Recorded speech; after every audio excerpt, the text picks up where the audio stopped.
न मृत्युर्जननी न मे जन्मदाता न मे बंधुमित्रम न गुरुर्नैव शिष्य।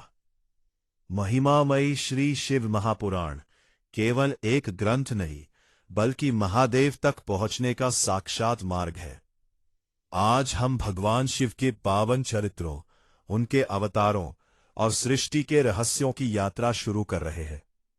इस कलयुग में शिव नाम ही परम औषधि है। आइए भक्ति के इस प्रवाह में डूबकर अपने जीवन को धन्य बनाएं। आप सभी से निवेदन, कमेंट बॉक्स में जय शिव शंभू या हर हर महादेव लिखकर अपनी उपस्थिति दर्ज कराएं। पाक सभी इस पावन चर्चा को अपने मित्रों और परिवार के साथ शेयर करें ताकि महादेव की कृपा सब पर बरसे।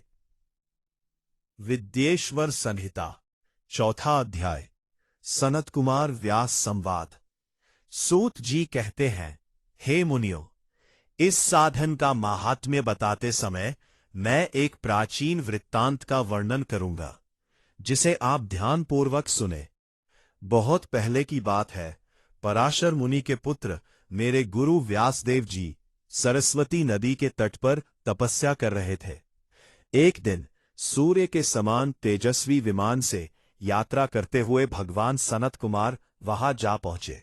मेरे गुरु ध्यान में मग्न थे।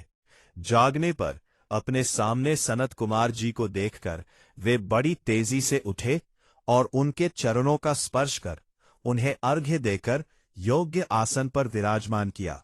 प्रसन्न होकर सनत कुमार जी गंभीर वाणी में बोले, मुनि, तुम सत्य का चिंतन करो।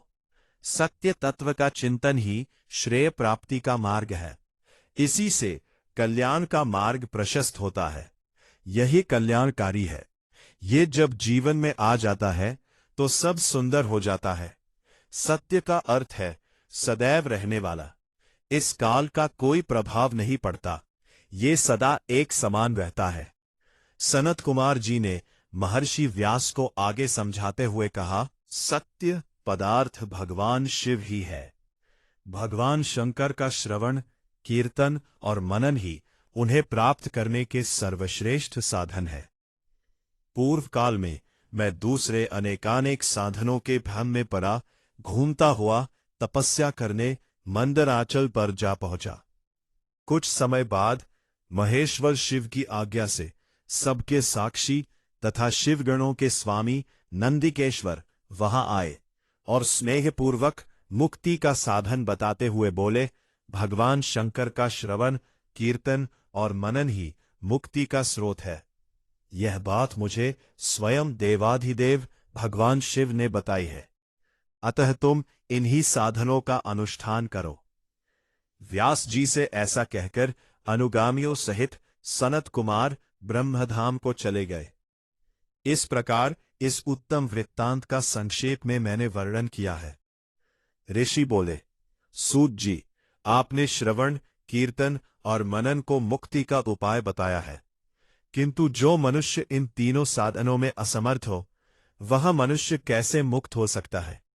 किस कर्म के द्वारा बिना यत्न के ही मोक्ष मिल सकता है?